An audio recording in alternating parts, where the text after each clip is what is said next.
sendiri. Saya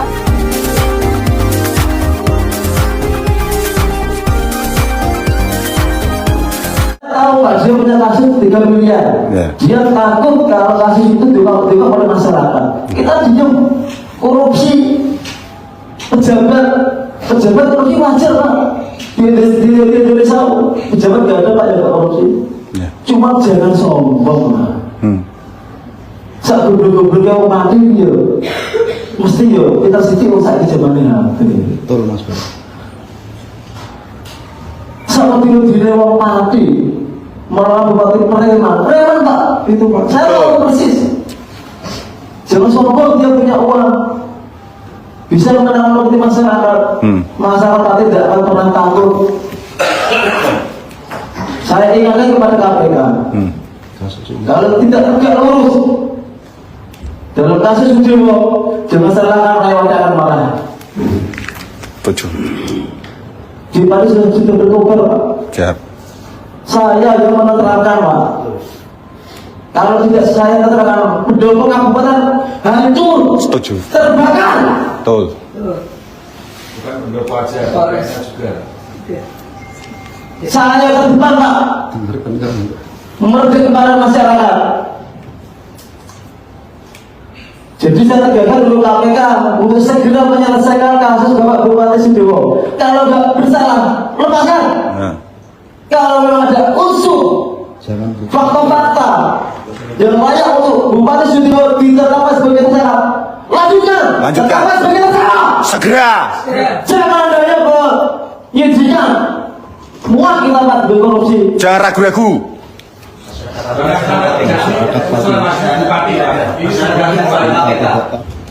Masyarakat Pati bersatu mendukung penuh KPK. Betul. Kita dukung penuh. Tidak lurus. KPK hanya untuk politik, untuk kepentingan tertentu. Jangan salahkan masyarakat Pati akan marah. Pati barometer Pak. Kemarahan di Indonesia ini gara-gara Sudirman. Setuju. Awal kegaduhan. Provokator bukan masyarakat. Provokator di Indonesia itu Bupati Sudirman. Bupati Terima kasih. Wassalamualaikum warahmatullahi wabarakatuh. Tepuk tangan semua kawan. Terima kasih Pak Supriyono. Ada lagi Bapak Ibu yang lain? Silakan.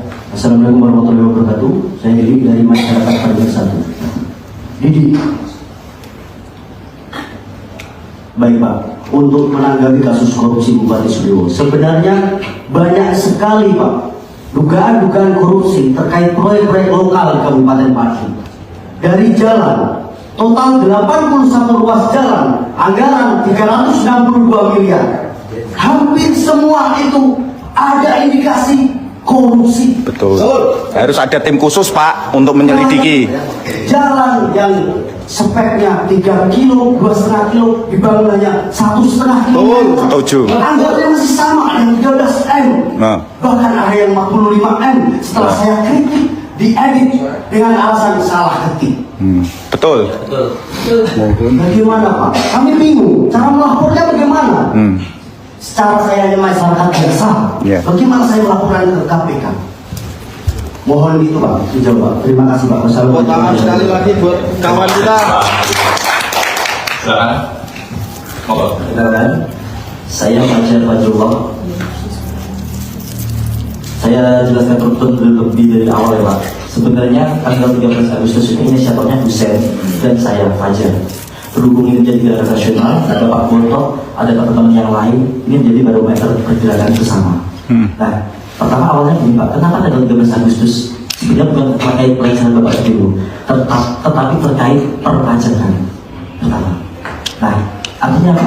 Sebenarnya ini jadi clue untuk KPK untuk bisa berpikir lebih lanjut, bukan hanya soal DJKA, tetapi banyak proyek-proyek yang seharusnya dijelaskan dari Pak Mas Dwi tadi. 40 proyek Pak dalam waktu 5 bulan. 40 proyek dalam waktu 5 bulan. Itu sudah direalisasikan. Masa ada bupati dalam waktu 5 bulan percepatan proyek? Ini jadi keluar kan bisa saja nominalnya lebih daripada yang terjadi di JKA. Yang dikhawatirkan apa yang terjadi di koruptor di Cikarang itu bisa menjadi koruptor di Kabupaten Pati, Pak. Anggaran kita bisa dipangkas. Betul. Dan pertanyaannya gini, Pak, apakah bisa ketika koruptor bebas, kita koruptor mengembalikan uang korupsi terus bebas dari jebakan pidana, emang bisa? Semisal ini kan ada nih pasal 4 UU Tipikor dalam pasal 2 dan pasal 3, jika telah mengembalikan hasil dari jualan itu tapi tidak menghapus tindak pidana itu. Jadi saya bersama Pak Boto bersama yang lain mohonlah KPK lebih tegas gitu loh. KPK lebih tegas karena yang kita takutkan gini, Pak, jika KPK tidak bisa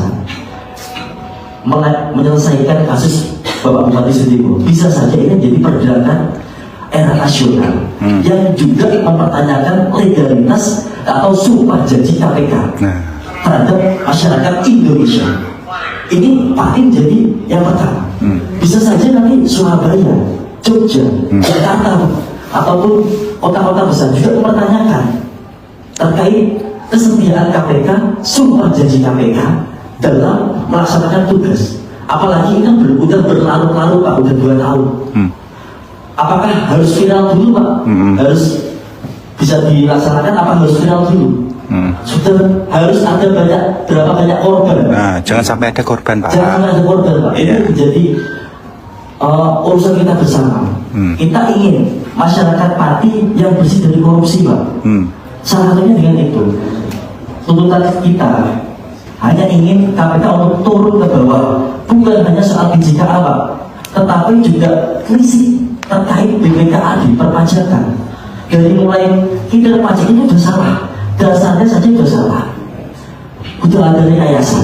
Artinya di APBD pun juga ada kemungkinan manipulasi data atau manipulasi anggaran, sehingga timbullah dugaan-dugaan itu tadi, proyek-proyek itu tadi, Pak.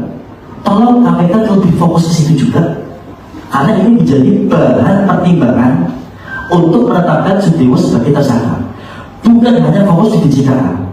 Harapan saya seperti itu, teman-teman. Silakan. Nanti itu aja jawab. Oke, baik. Nanti lanjut lagi. Terima kasih ya.